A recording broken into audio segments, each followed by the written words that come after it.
अब वो यहूदी वो पादरी हजरत इमाम हुसैन के सरे मुबारक को अपने खास कमरे के अंदर लेकर के जाता है और ले जाने के बाद में रूई लेता है। रूई में इत्र काफूर वगैरह लगा करके आपके चेहरे मुबारक की गर्दो गुबार को साफ कर दिया करता है, चेहरे को बिल्कुल साफ और शफाफ कर दिया करता है। आपके बालों से गर्दो गुबार को झाड़ दिया करता है और झाड़ने के बाद में उसने उस सरे मुबारक को अपने सामने रखा। सामने रखने के बाद में उसकी ज़ियारत करने लगा। इधर अल्लाह रब्बुल इज्जत ने उस यहूदी के हजरत इमाम हुसैन के सरे मुबारक के अदब व एहतराम करने की वजह से रहमत के दरवाजे खोल दिए हैं, ईमान के दरवाजे खोल दिए हैं। वो यहूदी क्या देखता है कि हजरत इमाम हुसैन के सरे मुबारक से लेकर आसमान तक एक नूर का धारा नजर आ रहा है। अरे मचल करके बोलो यार सुभान अल्लाह। क्या नजर आ रहा है? नूर का धारा, एक लंबा सा निशान नूर का नजर आया। जब उस पादरी ने यहूदी ने देखा कि ये तो बहुत अजीम शान नूर का धारा नजर आ रहा है, फौरन वो कहने लगता है, ए हुसैन आजम, जब तुम्हारे चेहरे मुबारक की ये बरकत है तो मदीने वाले के आज चेहरे का क्या आलम होगा। जब उसने नूर देखा था तो फौरन कलमे तय्यब पढ़ लिया था, ला इलाहा इल्लल्लाह मुहम्मदुर रसूलुल्लाह। के जब मुस्तफा के नवासे की शान ये है तो मुस्तफा की खुद कितनी अजीम शान। नारे तकबीर, नारे रिसालत, नारे हैदरी, फैजाने हसनैन करीमैन, नारे तकबीर, नारे रिसालत। बेशक उसने कलमा पढ़ा और ये यहूदी मुसलमान हो गया। सुबह हुई, शिमरे लईन ने कहा कि हुसैन का सर हमें दे दो। अल्लाह अकबर, सर दे दिया गया है हजरत इमाम हुसैन का। अब ये सर ये यजीद के अब ये सर जब कूफा की सरजमीन पर इब्ने ज़ियाद के पास में पहुंचा तो इब्ने ज़ियाद ने एक मजलिस मस्जिद के कूफा के अंदर बुलाई और वहां पर बहुत सारे लोग मौजूद थे। इमाम हुसैन के सरे मुबारक को एक तश्त के अंदर पेश किया गया, एक तश्त के अंदर रख करके इब्ने ज़ियाद को दे दिया गया। इब्ने ज़ियाद ने हजरत इमाम हुसैन के सर को देखा तो उसके हाथ में एक छड़ी थी, या बाज़ रिवायतों में आता है कि उसके हाथ में एक छुरी थी। उस छुरी से हजरत इमाम हुसैन के लबों पर छुरी को चलाता था, लबों पर, और क्या कह रहा था, आप भी झूठे, आपके बाप भी झूठे, यजीद को फतह हो गई, आपको शिकस्त हो गई। अल्लाह अकबर। उस मस्जिद के अंदर मुस्तफा के एक सहाबी थे, हजरत उफैफ थे, जो आंखों से नाबीना थे, हम वक्त मस्जिद की खिदमत किया करते थे, मस्जिद के अंदर ही जिक्र वस्कार किया करते थे। जब उन्होंने ये महसूस किया कि ये मुस्तफा के नवासे के चेहरे पर, आपके दांतों पर अल्लाह अकबर छुरी चला करके कहता है, कज़्ज़ाब इब्ने कज़्ज़ाब, उनसे बर्दाश्त न हुआ और वो खड़े होकर के कहने लगे, ए इब्ने ज़ियाद, तू झूठा, तेरा बाप झूठा, मेरा हुसैन सच्चा, हुसैन का बाप। बहुत खूब, माशाअल्लाह, सुभान अल्लाह। नारे तकबीर, नारे रिसालत, नारे हैदरी, हजरत मुफ्ती शमशाद मंजरी साहब क़िबला, नारे तकबीर। बहुत खूब, माशाअल्लाह। सहाबी कहने लगे, काम तुम शैतानों वाले करके आए हो और ताबे सिद्दीकीन के कर रहे हो। इब्ने ज़ियाद को बहुत बुरा लगा। उस वक्त तो उसने कुछ नहीं कहा, लेकिन दूसरे दिन उन प्यारे सहाबी को भी शहीद कर दिया गया। अल्लाह अकबर। अब इब्ने ज़ियाद ने कहा कि ये हजरत इमाम हुसैन का सर अब ये दमिश्क की सरजमीन पर यजीद के पास लेकर के चले जाओ। अल्लाह अकबर। ये शिमरे लईन, ये खूली वगैरह हजरत इमाम हुसैन के सरे मुबारक को अब कूफा की सरजमीन से दमिश्क की सरजमीन पर लेकर के जा रहे हैं। साथ में हजरत इमाम ज़ैनुल आबिदीन भी हैं, साथ में हजरत सकीना, हजरत शहरबानो, हजरत ज़ैनब भी है, दीगर शहीदाने करबला के भी सरे मुबारक अल्लाहु अकबर नेज़ों पे लटका दिए गए हैं। वहां पर देखा हजरत मुस्तफा करीम सल्लल्लाहु ताला अलैहि वसल्लम के एक मुकद्दस सहाबी जिनको दुनिया हजरत सहल के नाम से जानती है, हजरत सहल, ये दमिश्क की सरजमीन पर तिजारत करने की गर्ज से आए हुए थे।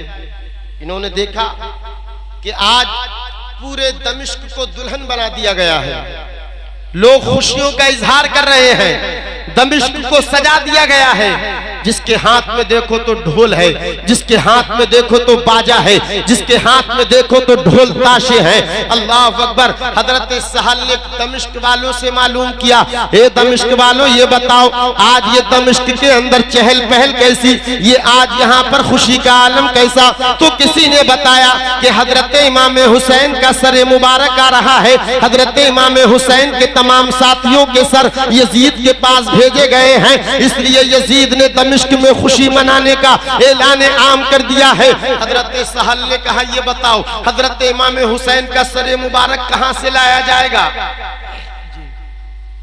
तो बताने वाले ने बताया बाबुस्सा से। जैसे गांव में आने के कई दरवाजे होते हैं ना, कई रास्ते होते हैं, तो लोग मालूम करते हैं हमारे अब्बा कौन से रास्ते से आ रहे हैं। तो हजरत सहल ने मालूम किया कि इमाम हुसैन का सरे मुबारक कौन से रास्ते से लाया जाएगा, कौन से दरवाजे से लाया जाएगा? तो बताने वाले ने बताया कि बाबुस्सा से लाया जाएगा।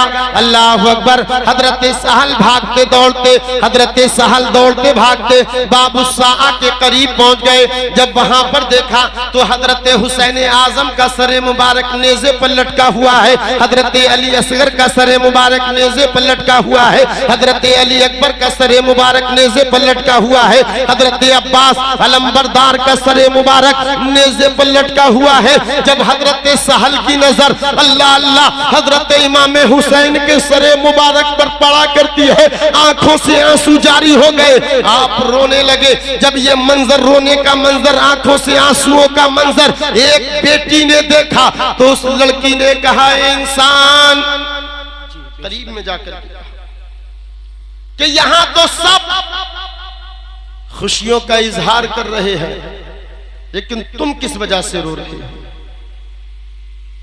तुम किस वजह से रोते हो? तो हजरत सहल ने कहा कि मैं मुस्तफा करीम का सहाबी हूं, हजरत इमाम हुसैन से मोहब्बत करने वाला। तो हजरत सहल ने कहा ए बेटी ये बताओ तुम कौन हो, तुम्हारा नाम क्या है? तो उस बेटी ने पर्दे की आड़ में होकर के कहा कि मुझे मजलूम सकीना कहा जाता है, ये जो सरे मुबारक नजर आ रहा है ये मेरे अब्बा हुसैन का सर है, मैं उनकी बेटी सकीना हूँ। अल्लाह अल्लाह। हजरत सहल ने कहे मेरी बेटी ये बताओ, ए मेरे मुस्तफा की नवासी ये बताओ, मेरे लाख कोई खिदमत हो, मेरे लिए कोई खिदमत हो वो बता दो। तो हजरत सकीना ने कहा था ए हजरत सहल, मुस्तफा के सहाबी ऐसा करो, ये हमारे अब्बा जान का सर हम औरतों के करीब में है, इसलिए लोगों की नजरें, लोगों की नजरें हमारी तरफ मुतवज्जे हो रही है। कोई हजरत सकीना को देख रहा है, तो कोई हजरत शहरबानों को देख रहा है, तो कोई हजरत ज़ैनब को देख रहा है। ऐसा करो आप हमारे अब्बा के सर को सबसे आगे करा दो। जी बेशक। क्यों करा दो? इसलिए कि बेपर्दगी ना हो जाए, बेपर्दगी ना हो जाए, क्योंकि हजरत इमाम हुसैन का सरे मुबारक उन्हीं खवातीन के करीब चल रहा था जिसकी वजह से लोग इमाम हुसैन के सर को देख रहे थे, तो जिसके साथ साथ हजरत शहरबानों की तरफ भी नजर पड़ जाती थी। हजरत सकीना को भी लोग देख रहे थे, हजरत ज़ैनब को भी देख रहे थे, इसलिए हजरत सकीना ने कहा कि हमारे अब्बा जान के सर को आगे कर दो। हजरत सहल उस यजीदी के पास पहुंचे जिसके पास हजरत हुसैन का सर था, उससे कहा कि मैं तुझे 10,000 दीनार दूंगा लेकिन तू ये सर सबसे आगे कर दे। अल्लाह अकबर। हजरत सहल ने 10,000 रुपए 10,000 दीनार उस यजीदी के हवाले किए और सरे मुबारक को आगे कर दिया गया। अब ये लुटा हुआ काफिला अल्लाह अल्लाह यजीद के दरबार में पहुंच जाया करता है। अब यजीद ने भी हजरत इमाम हुसैन के सरे मुबारक को देखा। पहले तो बड़ी भलाई का इजहार करने लगा, हिमायत का इजहार करने लगा, रियाकारी दिखाने लगा, दिखावा करने लगा और कहने लगा, हुसैन मैंने आपको शहीद नहीं कराया। अगर मेरा मामला हमारी और तुम्हारी डायरेक्ट मुलाकात हो जाती तो शायद ये मामला तय नहीं होता, तुम्हें शहीद नहीं किया जाता। मैंने तो बैअत लेने के लिए कहा था, लेकिन इब्ने साद ने तुम्हें शहीद करा दिया। तो बाज रिवायतों में आता है ये उसका ढोंग था, ये उसकी रियाकारी थी, लेकिन सही माना में कत्ल यजीद ही ने कराया था। अल्लाह अकबर। अब यजीद के सामने हजरत इमाम हुसैन का सरे मुबारक रखा गया। जब सरे मुबारक रखा गया, तश्त के अंदर सरे मुबारक है, उसने भी वही सुलूक किया कि मुस्तफा के नवासे के दांतों पर होठों पर छुरी चलाना शुरू कर दी और कहने लगा, ए हुसैन हम जीत गए, ए हुसैन हमें फतह मिल गई। उस वक्त हजरत मुस्तफा के एक मुकद्दस सहाबी वहां पर मौजूद थे। वो देख करके कहने लगे, ए यजीद तू मुस्तफा के नवासे के होठों से छुरी को हटा ले। ये वो होठ हैं कि मुस्तफा को मैंने अपनी आंखों से देखा था कि चूमा करते थे, इनको चूसा करते थे। बेशक, बहुत खूब, बेशक। कहा तुझे शर्म नहीं आती, तुझे गैरत नहीं आती? ये वो मुकद्दस होठ है कि जिन्हें मुस्तफा चूमते ही नहीं थे बल्कि खजूर की तरह चूस भी लिया करते। हजरात, अब एक सहाबी वहां मौजूद थे, हजरत नोमान बिन बशीर। उनसे कहा यजीद ने कि आप ऐसा करो, ये काफिला मदीनतुल मुनव्वरा लेकर के चले जाओ, इतने इतने ऊंट ले जाओ, इतने इतने घोड़े ले जाओ, ये साजो सामान ले जाओ। हजरत इमाम ज़ैनुल आबिदीन को, हजरत सकीना को, हजरत शहरबानो को, हजरत ज़ैनब को मदीनतुल मुनव्वरा छोड़ करके आ जाओ। अल्लाह अकबर। ये खबर मदीनतुल मुनव्वरा में पहले ही पहुंच चुकी थी कि करबला की सरजमीन पर हुसैन को शहीद कर दिया गया है, करबला की सरजमीन पर इमाम कासिम को शहीद कर दिया गया है, करबला की सरजमीन पर हजरत अब्बास अलंबरदार को शहीद कर दिया गया है। अल्लाह अकबर। जब ये लुटा हुआ काफिला हजरत नोमान बिन बशीर की कारकिर्दगी में जब मदीनतुल मुनव्वरा की दहलीज पर पहुंचता है तो पहले ही से मदीने के लोग इस्तिकबाल के लिए, इसको देखने के लिए अल्लाह अकबर मदीने की गलियों से बाहर आ चुके थे। कोई अपने छतों पर था, कोई पहाड़ों से देख रहा था, कोई मदीने के चौराहों पर आ गया था। अल्लाह अल्लाह। जब ये काफिला लुटा हुआ मदीनतुल मुनव्वरा की सरजमीन पर पहुंचता है तो मेरे मुस्तफा की बीबी हजरत उम्मे सलमा, मेरे नबी मेरे हुसैन की नानी हजरत उम्मे सलमा और मेरे हुसैन की एक बेटी हजरत सुगरा, जी बेशक, जो मदीनतुल मुनव्वरा में रह गई थी, ये सारे अफराद मदीने के बाहर तशरीफ लेकर के आ गए। जब इनकी नजर उस लुटे हुए काफिले की तरफ पड़ी तो हजरत सकीना अपनी फूफी हजरत ज़ैनब के पास आई और कहने लगी है, मेरी फूफी जान, मेरे बाबा कहाँ है, मेरे हुसैन बाबा कहाँ है? ए मेरी फूफी जान, आप मेरे छोटे से भाई असगर को लेकर के गई थी, उन्हें क्यों लेकर के नहीं आई? उन्हें कहां छोड़ करके आ गई? अल्लाह अकबर। ये हजरत सुगरा है, रो रो कर मालूम कर रही है, मेरा भाई अली अकबर कहां है, मेरा भाई अली असगर कहां है, मेरे बाबा कहां है? अल्लाह अकबर। काफिले वालों से मदीने के लोग मालूम कर रहे हैं, ए इमाम ज़ैनुल आबिदीन, तुम्हारे साथ में हुसैन गए थे, कहां छोड़ आए हो? तुम्हारे साथ में अली अकबर गए थे, वो नजर नहीं आ रहे हैं। तुम्हारे साथ में अली असगर गए थे, वो कहां रह गए? तारीख में आता है कि हजरत इमाम ज़ैनुल आबिदीन पूरे करबला के मंजर को अपनी आंखों से देखते रहे, लेकिन सब्र का दामन थामे रहे। जुबान पर कोई हरफे शिकवा लेकर के ना आए, लेकिन जब ये लुटा हुआ काफिला मुस्तफा के दरबार में पहुंचता, मदीने के लोग वहां पर मौजूद हैं। इमाम ज़ैनुल आबिदीन की नजर जब मुस्तफा के रोज़े पाक पर पड़ी तो इमाम ज़ैनुल आबिदीन ने रो रो कर करबला के मंजर को यूं बयान किया था, एक तेरे प्यारे नाना जान वो हुसैन जिसके लिए आप सजदे को लंबा कर दिया करते थे, ए मेरे नाना जान वो आपका लड़ाईता चहीता हुसैन जब रोया करता था तो आप हमारी नानी जान से कहा कर, दादी जान से कहते थे, ए फातिमा तुम हुसैन को मत रुलाया करो, जब हुसैन रोते हैं तो तकलीफ मुझे हुआ करती है। ए मेरे नाना जान वो आपका नवासा हुसैन जिसको आप कांधे पर सवार करके लेकर के जाया करते थे, जिसके लिए आप सजदों को लंबा कर दिया करते थे, जिससे आप खेला करते थे, जिससे आप प्यार किया करते थे, ए नाना जान आपका वो नवासा हुसैन मैदान करबला में शहीद कर दिया गया है, यजीदियों ने 72 जख्म दिए हैं।